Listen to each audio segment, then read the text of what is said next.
A man is behind bars. As police said, he took his child after stabbing the child's mother and another person inside a pediatric doctor's office. In an update, the Florence Police Department said the agency charged Tevin Washington in connection to the Monday incident.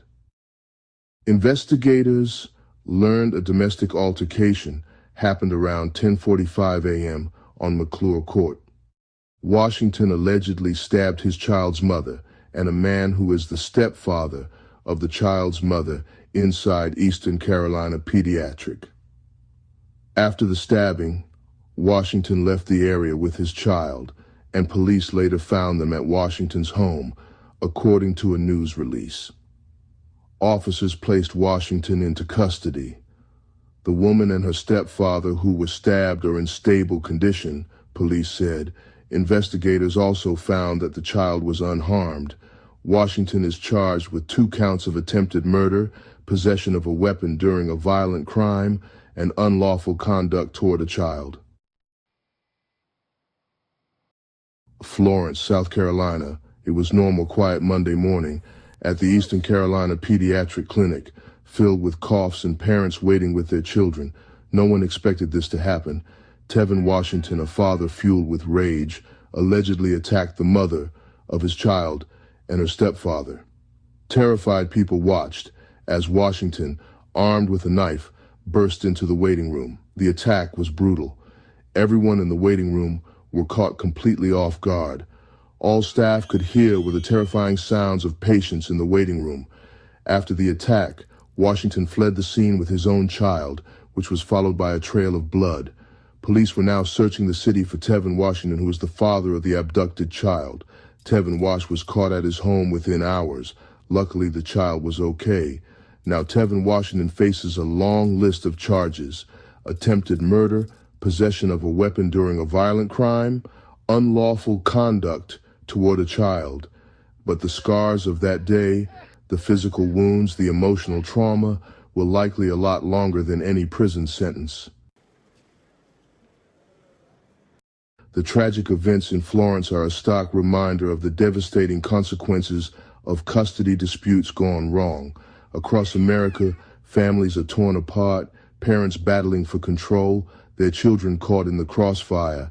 Custody battles are often bitter, fueled by resentment, anger, and heartbreak. Parents, driven by a fierce love for their children, can make decisions they never thought possible. Rational thought gives way to desperation, and in extreme cases, violence. These disputes don't exist in a vacuum.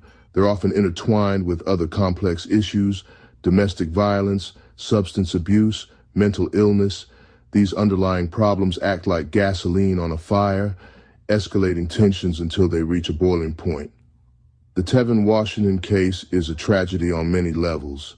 It's a stark reminder that behind every custody battle are real lives, real emotions, and the very real potential for violence. What drove Tevin Washington to commit such a horrific act? Was it a calculated act of revenge or a desperate act of a man pushed to the brink? While we may never fully understand the depths of his despair, we must attempt to unravel the complexities of his motives. Some speculate that Washington felt backed into a corner, frustrated by the legal system and fueled by a belief that his rights as a father were being ignored. Perhaps he saw the custody battle as a fight for his child's love, a battle he was losing. It's important to note that mental health could have played a role in Washington's actions. Did he suffer from untreated depression, anxiety, or a personality disorder? Could this tragedy have been prevented if he had access to proper mental health care? While we cannot condone violence, we must strive to understand the factors that contribute to such desperate acts. Only then can we hope to prevent similar tragedies from occurring in the future. The details of the custody arrangement between Tevin Washington and the child's mother remain unclear. Some argue that Washington felt marginalized, his role as a father diminished. This sense of injustice, they claim, festered into a dangerous obsession. However, it's crucial to avoid painting all fathers in custody disputes as victims. The majority of fathers navigate these challenges responsibly, prioritizing their children's well-being above all else. The mother, too, deserves our empathy and understanding. She was a victim of a terrifying attack, her life forever changed by Washington's actions. It's crucial to avoid victim blaming and recognize that both parents share a responsibility to shield their children from harm. The focus must remain on the child caught in the middle. This innocent life deserves to be surrounded by love, not violence. Both parents must strive to create a stable and nurturing environment, even amidst their own pain and resentment. Sadly, the Tevin Washington case is not an isolated incident. History is replete with stories of custody battles spiraling into violence, leaving behind a trail of shattered lives. These cases serve as chilling reminders of the devastating consequences of unchecked anger and despair. Remember the case of David Dixon? Driven by a bitter custody dispute, he detonated a bomb outside a courthouse in Mississippi, killing himself, his ex-wife, and a bystander. Or the tragic story of Andrea Yates, a mother suffering from severe postpartum psychosis who drowned her 5 children in a bathtub. These cases, while extreme, highlight a disturbing trend. When emotions run high and legal avenues feel insufficient, some individuals resort to desperate and irreversible measures. The human cost of such actions is immeasurable. The Tevin Washington case is a grim reminder that violence is never the answer. It only begets more pain, more suffering, and more broken families. Section 6. Was justice served? Mental illness and the weight of responsibility. As the legal proceedings against Tevin Washington unfold, questions linger. Will justice be served? If convicted, will his sentence be harsh enough considering the severity of his actions? And what role, if any, did mental illness play in his decision-making? Some argue that mental health should be a mitigating factor in sentencing. If Washington was suffering from a diagnosable mental illness, should he be held fully accountable for his actions? This is a complex legal and ethical question with no easy answers. While mental illness may provide context, it cannot be used to excuse violence. Society has a responsibility to protect its citizens, and that includes holding individuals accountable for their actions, regardless of their mental state. However, we must also recognize that mental health plays a significant role in criminal behavior. By providing access to mental health resources, early intervention programs, and support services, we can potentially prevent similar tragedies from occurring in the future.